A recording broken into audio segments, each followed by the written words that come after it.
A graça e paz, bem-vindos a mais um devocional, mais um momento em que a gente para um pouquinho, lê a palavra de Deus e reflete naquilo que o Senhor tem para as nossas vidas.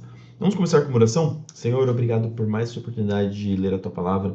Senhor, que o Seu Espírito nos faça presente no nosso devocional e para que nós possamos compreender a Tua vontade. Senhor, fica conosco, é isso que eu te peço e te agradeço. Em nome de Jesus. Amém.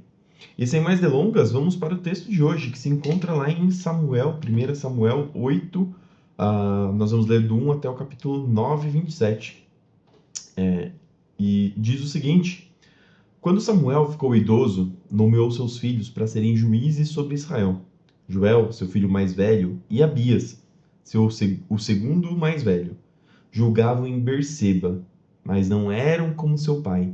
Eram gananciosos, aceitavam subornos e pervertiam a justiça. É interessante, né? Como filhos de um homem que era tão apegado ao Senhor, de um homem que recebia as mensagens do Senhor, de um homem com quem o Senhor mandava mensagens, acabaram se tornando gananciosos, acabaram aceitando subornos e pervertendo a justiça. Por fim, as autoridades de Israel se reuniram em Ramá para discutir essa questão com Samuel.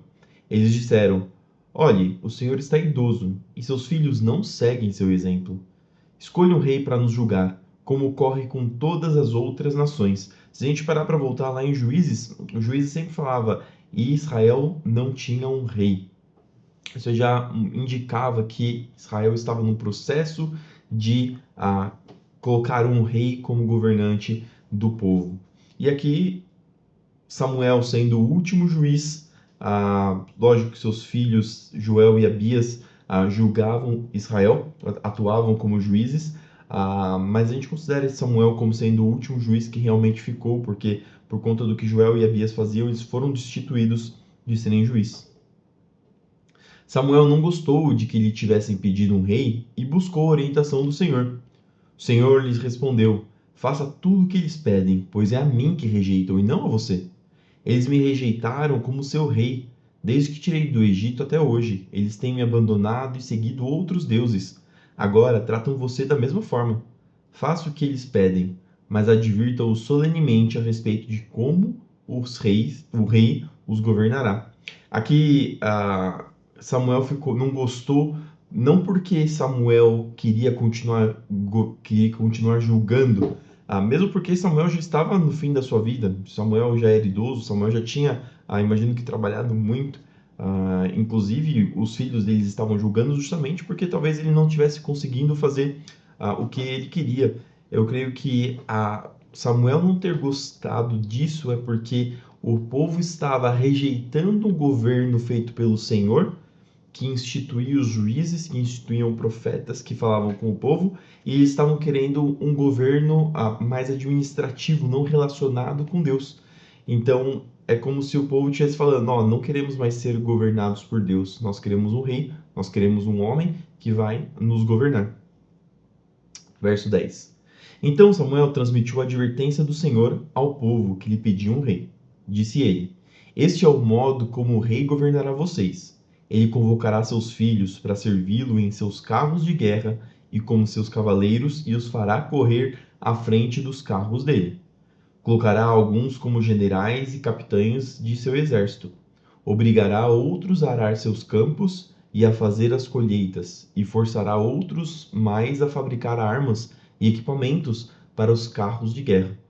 Tomará suas filhas e as obrigará a cozinhar, assar pães e fazer perfumes para ele. Tomará de vocês o melhor de seus campos, vinhedos e olivais, e os dará aos servos dele. Atualmente, em Israel, cada tribo tinha sua independência. E isso fazia com que eles tivessem seus próprios exércitos. Então, nós vemos que quando o povo está no deserto, cada tribo tem o seu exército, cada tribo tem seus homens que vão guerrear. Eles não têm uma figura central que governa isso e que cria modos de governo, que cria leis, que cria a gente tem as leis do Senhor, mas que cria toda essa estrutura de governo que é necessária em uma monarquia, que são exércitos, que são pessoas que servem aqueles que estão no poder, enquanto o modo como Israel seguia até então era cada tribo separada. Tomará 1/10 de sua colheita de cereais e uvas para distribuir entre seus oficiais e servos. Tomará seus escravos e escravas e o melhor do gado, e dos jumentos para uso próprio. Exigirá 1/10 de seus rebanhos, e vocês se tornarão escravos dele. Quando esse dia chegar, lamentarão por causa desse rei que agora pedem, mas o Senhor não lhes dará ouvido. Mas o povo se recusou a ouvir a advertência de Samuel. Mesmo assim, queremos um rei, disseram. Queremos ser como todas as nações ao nosso redor. Nosso rei nos julgará e nos conduzirá nas batalhas.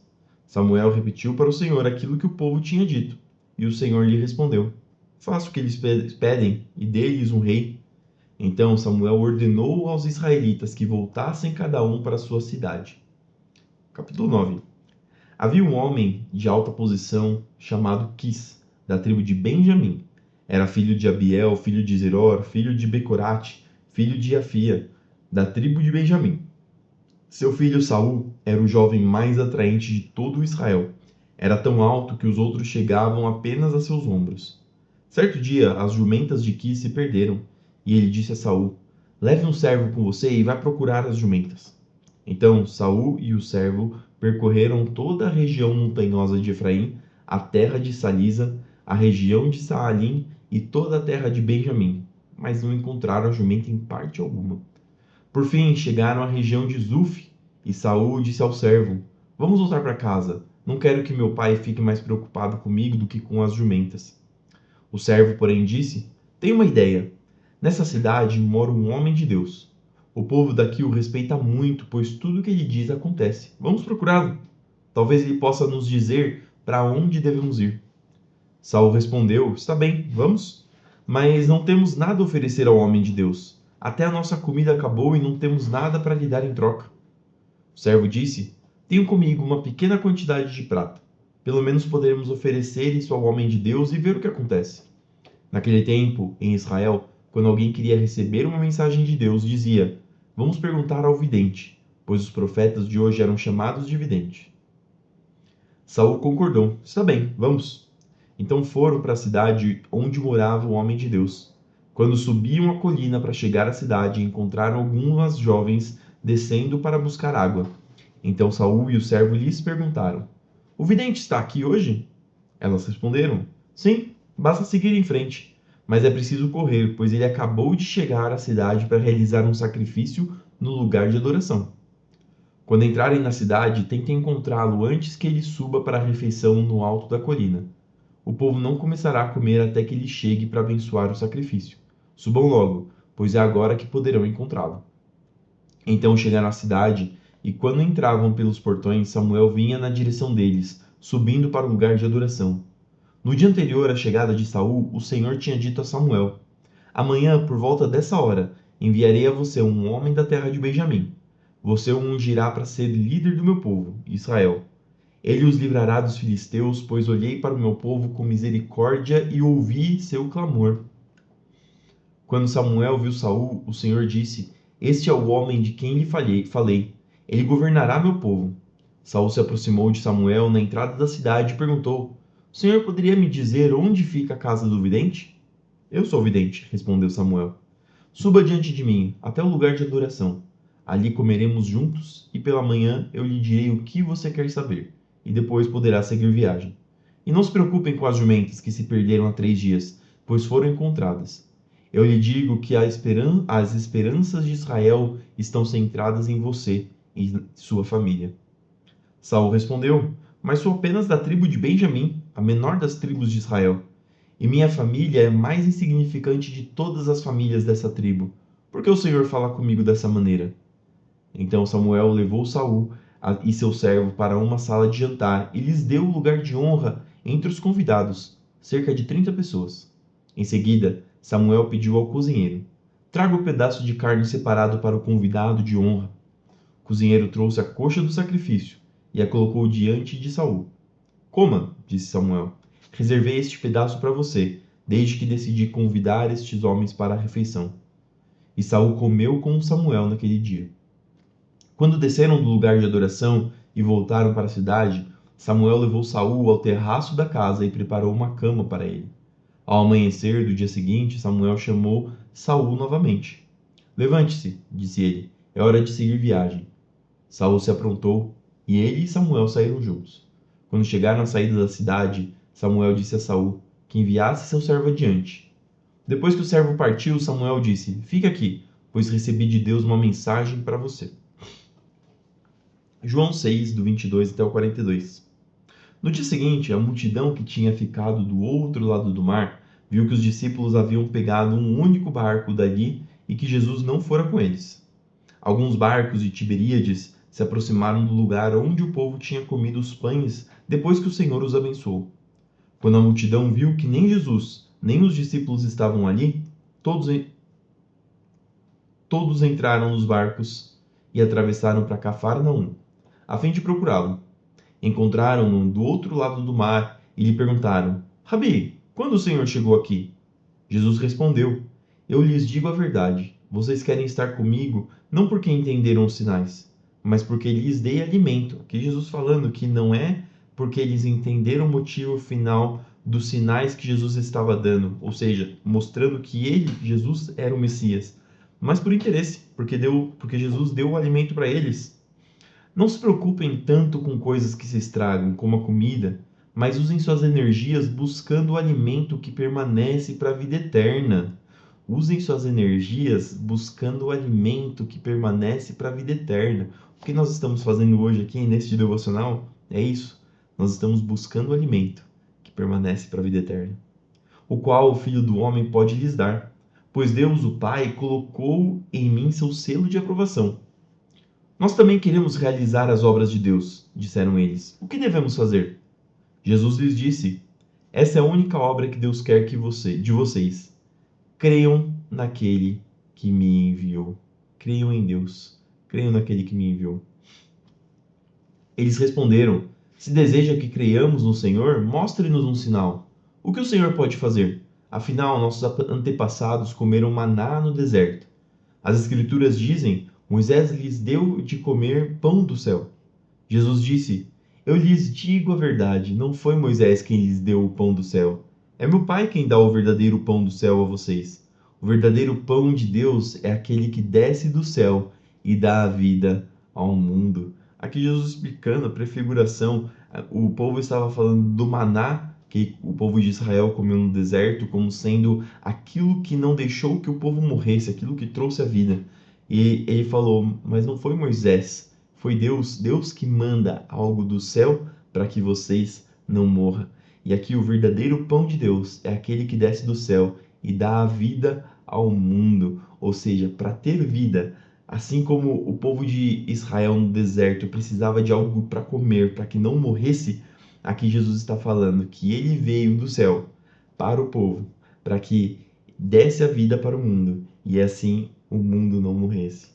Senhor, dê-nos desse pão todos os dias, disseram eles. Jesus respondeu: Eu sou o pão da vida. Quem vem a mim nunca mais terá fome. Quem crê em mim nunca mais terá sede. Mas vocês não creram em mim, embora tenham me visto.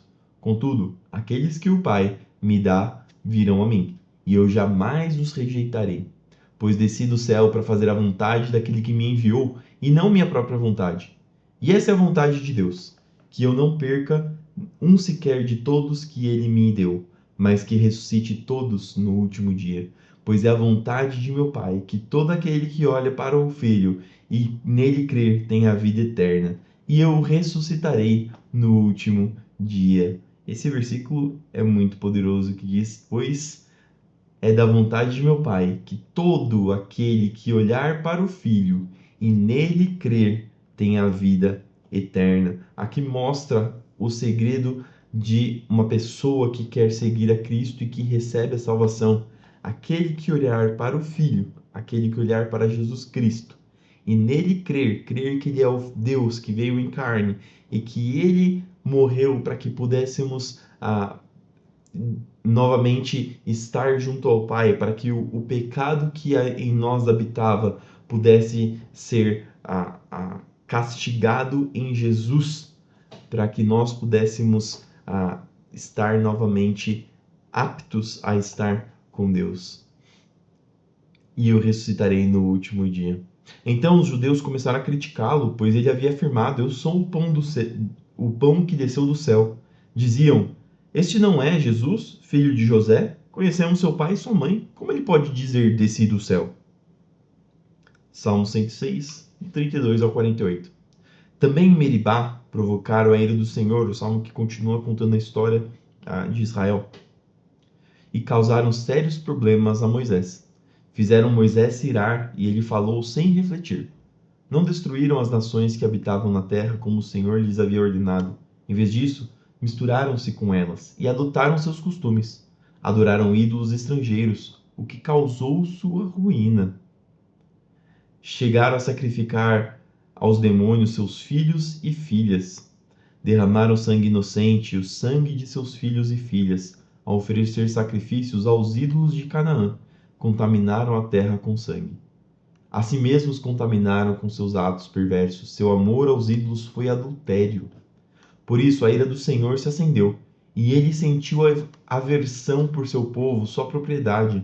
Entregou-os às nações, e foram dominados por aqueles que os odiavam. Seus inimigos o oprimiram e o sujeitaram ao seu poder cruel. Muitas vezes o livrou, mas escolheram se rebelar contra ele. Por fim, seu pecado os destruiu. Ainda assim, ele viu a aflição do povo e ouviu seus clamores. Lembrou-se de sua aliança com eles e teve compaixão por causa de seu grande amor. Fez que seus captores os tratassem com misericórdia. Salva-nos, Senhor, nosso Deus. Reúne-nos dentre as nações para darmos graças ao teu santo nome, para nos alegrarmos no teu louvor. Louve o Senhor, o Deus de Israel, que vive de eternidade a eternidade. Todos digam amém. Louvado seja o Senhor. E por fim, Provérbios 14, 34 e 35. A justiça engrandece a nação, mas o pecado é vergonha para qualquer povo. O rei se alegra em seus servos prudentes, mas se enfurece contra os que o envergonham. E essas foram as palavras de hoje. Espero que elas entrem no seu coração, que você continue meditando nelas e seja edificado através dessas palavras. Vamos fazer uma oração para terminar esse momento. Senhor, obrigado por mais essa oportunidade de ler a Tua Palavra. Obrigado por mais esse dia. Obrigado porque o Senhor nos se revelou a nós. Obrigado pelas Suas palavras. Obrigado pela Bíblia que chega a nós. Obrigado pela liberdade que nós temos para ler e estudar a Tua Palavra, a Tua vontade. Continua conosco. Abençoa esse dia para que seja para a Tua glória, Senhor, para que nós possamos nos reunir para adorar ao Teu nome. Aqueles que vão trabalhar, aqueles que vão estudar, que o Senhor proteja e guarde, continue sempre com eles. Senhor, abençoa o nosso dia para que nós possamos continuar andando conforme a Tua palavra, conforme a Tua verdade, para que nós possamos lutar contra a nossa carne, para que nós possamos continuar Te seguindo. Abençoa os que estão doentes, os que estão enfermos, para que eles possam sentir a Tua cura, sentir o Teu poder, para que o Senhor restaure o Seu povo. Abençoa aqueles que estão passando por necessidade, Senhor, que o Senhor traga o sustento, para que o Senhor abra portas de emprego, para que o Senhor não desampare o Teu povo. Continua conosco hoje e sempre, Senhor, isso que eu te peço e te agradeço em nome de Jesus. Amém. Fique com Deus, que tudo que você fizer nesse dia prospere, e não se esqueça de que as nossas ações têm que ser para glorificar ao nome do nosso Senhor. Fique com Deus e até amanhã para mais um devocional.